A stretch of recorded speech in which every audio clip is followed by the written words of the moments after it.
Alors écoutez Rabbi Yosef, quel est le plan de l'homme? On a dit comme ça. Vaïtzer Hashem Elokim et Adam Betzalmo. Non, là, je résume en deux mots ce qu'on a dit hier.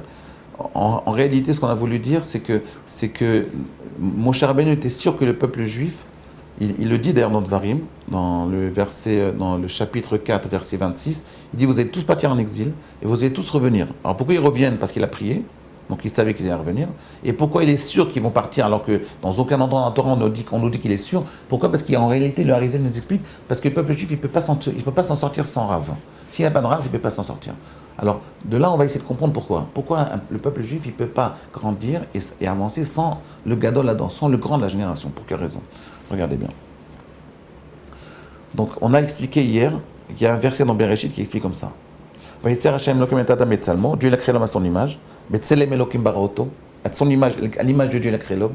Zahar onekeva barotam, mâle et femelle, il les a créés. Ok. Donc, on a dit, c'est impossible que Akadosh Baruch Hu ait créé l'homme à son image, parce que Dieu n'a pas d'image. Donc, qu'est-ce qu'on a dit hier? On a dit que Dieu, c'est comme un architecte. Il a fait un plan. Et on l'appelle le plan de l'architecte. Mais ce plan de l'architecte, il ne ressemble pas à la tête de l'architecte. Donc Dieu, il a fait un plan qui ne ressemble pas à lui, parce que lui, il n'a pas d'image. Ce plan-là, c'est le plan de la création de l'homme. Et à partir de ce plan, il a créé toute l'humanité. La question que j'ai posée hier, c'est quel est le plan? Quel est ce plan de la création de l'humain? Alors, la réponse, elle est dans le verset. Le texte, il dit, Vaïster Hashem Elokim et Adam Betzalmo. Il a créé l'homme à son image. Betzelem Elokim baraoto. À l'image de Dieu, il a créé. Zachar onekeva barotam. Mâle et femelle, il les a créés. Le plan de la création de l'homme, c'est Zachar onekeva. C'est cette synthèse entre Zachar et Nekeva. C'est l'harmonie entre le principe de Zachar Nekeva qu'on traduit très très mal par le terme mâle et femelle. C'est pas mâle et femelle, c'est pas homme et femme. Zachar Nekeva, c'est Zachar ou Nekeva, ça veut dire on traduit mâle et femelle. En réalité, c'est beaucoup plus profond. Je vais essayer maintenant, vous voyez, là maintenant c'est les vacances, je vais essayer de vous dire un truc un peu profond. La première réponse, la plus simple, c'est Zachar Nekeva, c'est quoi?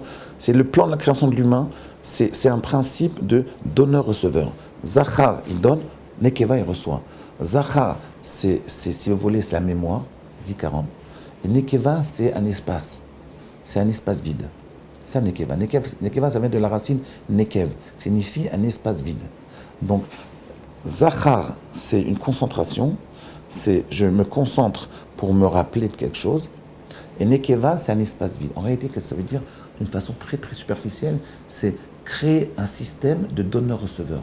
S'il n'y a plus de rave, mais il n'y a plus d'élèves, mais il n'y a plus rien. Le principe de l'humain, c'est de vivre dans un système donneur-receveur. Je t'influence et je reçois une influence.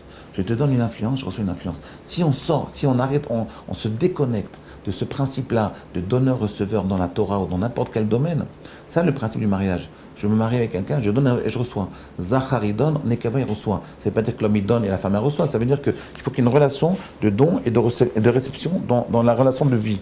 Sinon, l'homme n'existe plus. L'essence de l'humain, le Tselem Elohim, c'est vivre Zachar ou Nekeva. C'est ça l'essence de l'humain. D'accord? Si vous ne savez pas être Mekabel, si vous ne savez pas recevoir, alors vous ne pouvez pas vivre, votre vie n'existe pas.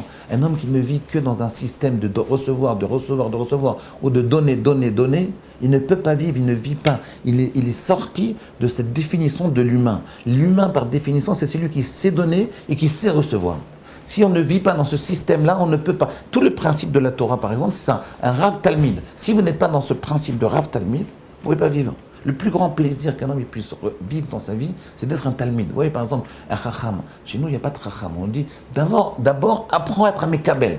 D'abord, apprends à recevoir. Alors, vous allez me dire, mais je connais plein de Torah, j'en ai marre de ces cours tout le temps, les mêmes cours, on reçoit toujours les mêmes cours. Oui, d'accord. Mais si tu penses comme ça, t'es mort. Si tu penses, ouais, mais j'ai déjà entendu, c'est comme moi, j'ai entendu des fois 100 fois le même cours de Ravolbe, exactement le même cours avec la même histoire, tout le temps. Et en réalité, si vous n'avez pas cette faculté de réécouter à chaque fois, vous êtes mort. Au niveau rouhani, vous êtes mort.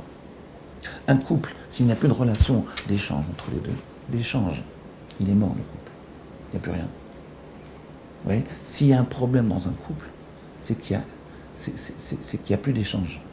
Qu'est-ce qu'il faut faire? Comment on règle le problème? On ne règle pas le problème directement. Pourquoi tu lui as dit ça? Pourquoi tu lui as pas dit ça? Pourquoi tu t'es énervé? Pourquoi tu dis un gros mot? Pourquoi tu l'as insulté? C'est pas comme ça que ça marche. C'est d'abord recréer l'échange. Réapprenez à vous connaître. Si vous ne réapprenez pas à vous connaître, votre couple il est mort. Même avec les enfants. Pourquoi les enfants, très souvent, les gens ils me disent, j'ai pas de contact avec mes enfants. Il n'y a pas d'échange. Donc c'est mort. Il n'y a plus rien. Vous aimez énormément vos enfants, mais comme il n'y a pas d'échange, il n'y a plus rien. Il n'y a plus rien. Moi, je vois des jeunes gens qui ont 30, 35 ans, 40 ans, 45 ans, qui ne sont pas mariés. Ils vivent pas, ils n'ont pas de vie. Ils n'ont pas de vie. Pourquoi? Parce qu'il n'y a pas d'échange. Alors, ils ont des petits échanges superficiels avec des gens qu'ils rencontrent par hasard, mais il n'y a rien, il ne se passe rien. Voilà. Ça, c'est Zachar Nekeva de façon superficielle. Rabbi Yosef, demain, je vais vous donner une compréhension un peu plus profonde de Zachar Nekeva. À demain.